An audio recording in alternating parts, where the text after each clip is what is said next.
Hi everyone, I hope you're having a great day. This is your host, Flame Warlock. We start this episode by going back to Kawaki's tragic past. I really don't know why Naruto always have the saddest stories for their characters. Kawaki's past was very sad. I must admit, after rewatching the episode 2 or 3 times, I really felt sorry for what Kawaki went through. During this episode, we can see Kawaki making errands for his dad. He's going around the village, selling the hood that he had cut and receiving so little money for it.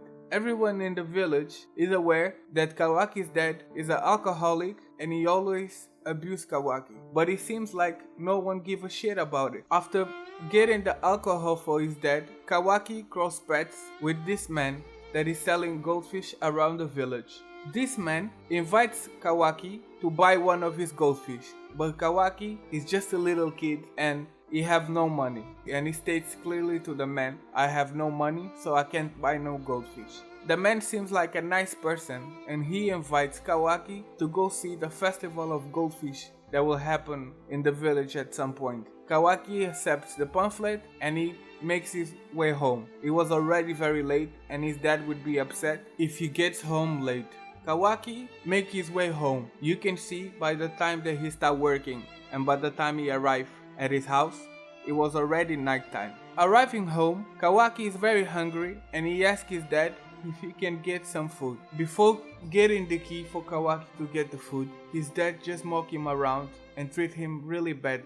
When Kawaki was going to reach for the food, his dad noticed he had some type of pamphlet on his pocket. After seeing that, his dad gets mad and strictly says to Kawaki for him not to trust no one and he's a piece of shit, and if he tried to get out of the village, someone would just take advantage of him, so he better not talk with strangers. And as a punishment for not doing what he said, his dad sends Kawaki to go to bed without food.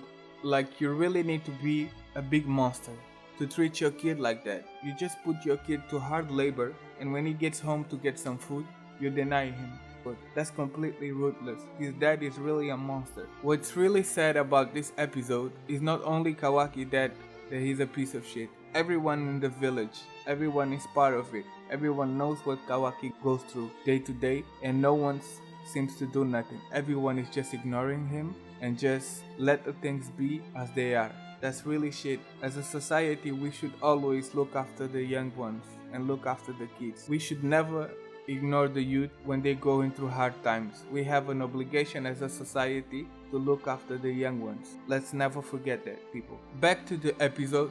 Another day goes by and everything repeats. This time when Kawaki goes to buy some liquor, the owner of the shop gives him a little less than before. Kawaki, on his way home, he cross paths with his 2 lowlifes that start to bully him and talking bad about his dad. How his dad was a crazy man because of the war, and how Kawaki is always doing these errands for him.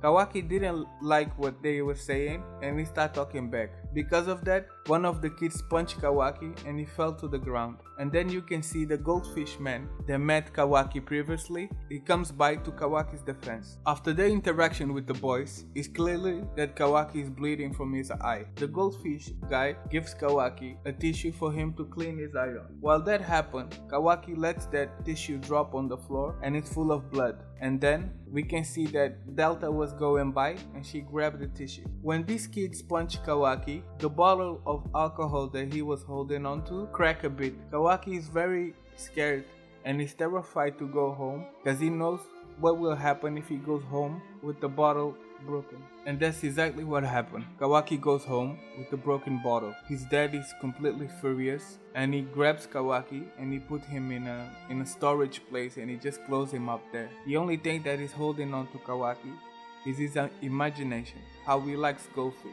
And that's when the main villain of the story comes by. Jigen knocks to Kawaki's home. He makes a proposition to his dad. He's gonna give his dad a bunch of money and he will have Kawaki in return. All this conversation is happening while Kawaki is in the same room as them. His dad is a complete monster. Kawaki, when he started realizing what was going on, he stopped begging to his dad to stay and he would be a better kid. He would work extra hard to make his dad happy, but his dad was like, you don't belong to this house no more. After the transaction of money, Jigen goes close to Kawaki and he tells to Kawaki that everything will be alright and he is new dad.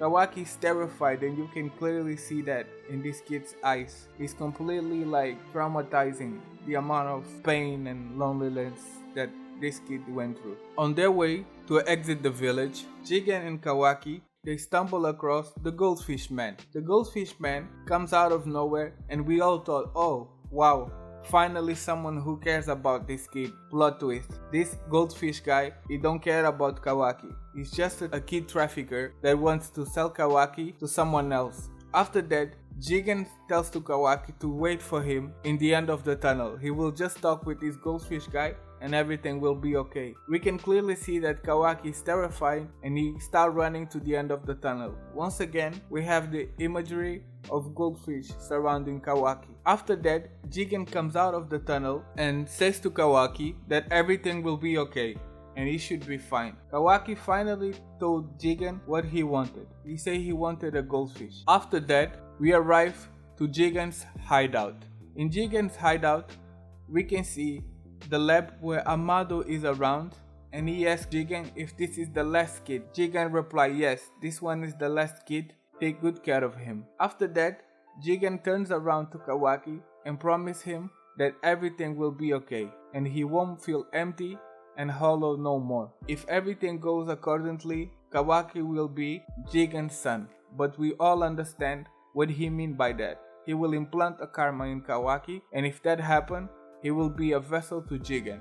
We can clearly see that Kawaki is completely scared and he doesn't know what's going on.